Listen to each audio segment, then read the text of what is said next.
Okay, so we are still talking about creative expression and representation. And I can't wrap this up without showing you a real world example of how language can be used creatively to express what one is feeling on the inside and wants to bring that out, wants to represent that as imagery of some sort. So I'm going to read to you a quick little poem that I found online. The poem is titled Fractured by Jodi M.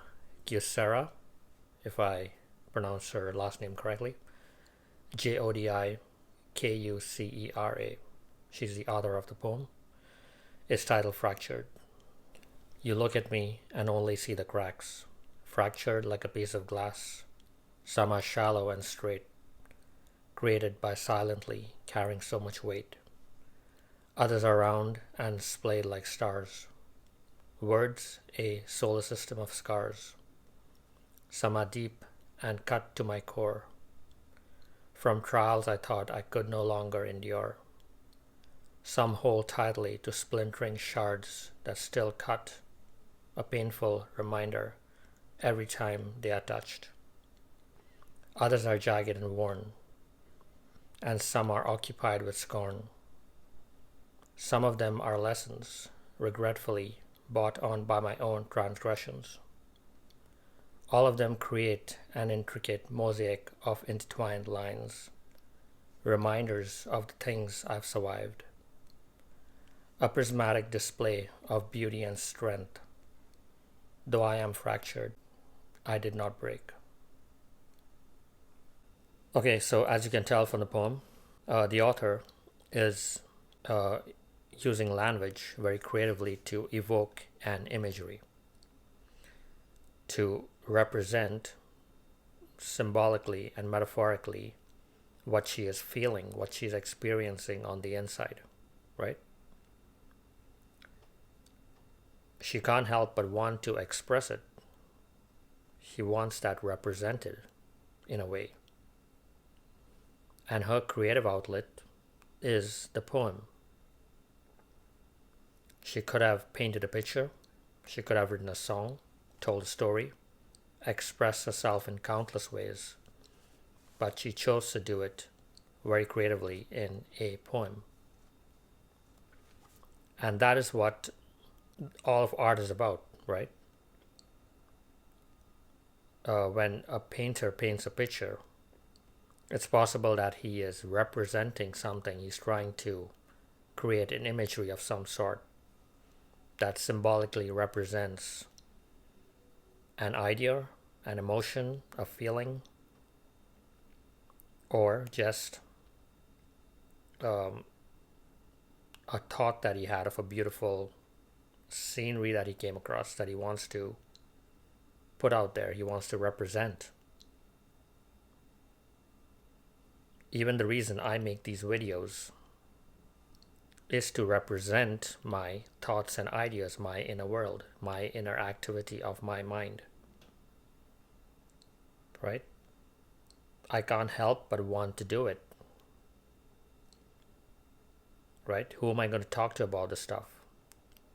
So, if I have no one to talk to about it, then this is my way, this is my creative outlet, my way of expressing, of creating that imagery, of representing my inner world and what I think about. Another example I can give you is if you look at me, for example, my physical body, my physical appearance is a representation of my inner world. Your physical body is a representation of your inner world. If I see you crying, if I see tears flowing down your face, that is an image, a representation of your inner world, what you are feeling on the inside. Perhaps you are feeling emotionally vulnerable, or you are experiencing some sadness on the inside. You're in pain, and that is being expressed as tears flowing down your face. That's the imagery. That's the representation. You could be laughing, you could be joking, you could be having fun, and that represents something else.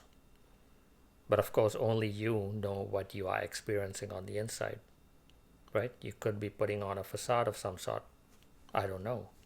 Only you know your inner world, and you will represent it accordingly. Think about a child. A child, 1 or 2 years old, or even younger than that. How does a child tell its parents that it's hungry or it's in pain? The way it expresses that pain or hunger is by crying. That crying is representation, it's imagery of inner activity of the child, right? If you look at some people, how they express themselves, if they get angry, if they get mad, rather than using a creative outlet to express that anger, they may get defensive, they may start abusing, they may start breaking things. That's how they express their inner activity, their inner world. So understand that anything you experience on the inside, no matter what it is, it wants to be expressed. You cannot keep it bottled up inside you. You have to find a way to creatively express your inner world, the inner activity of your mind. Because if you keep it bottled up, that leads to all kinds of delusions. It leads to disorders of the mind. It leads to addictions. So you need to find a way to creatively express what you're feeling on the inside. Be it a poem, a painting, a song, a story, expressing it to someone, talking to someone. You just want to get it out. You just want to represent what you're feeling. So yeah, in this part of the video, I just wanted to give a few more examples of how the inner world, the inner activity of your mind is always looking for an outlet, is always looking to represent itself in any shape or form. It needs to get out.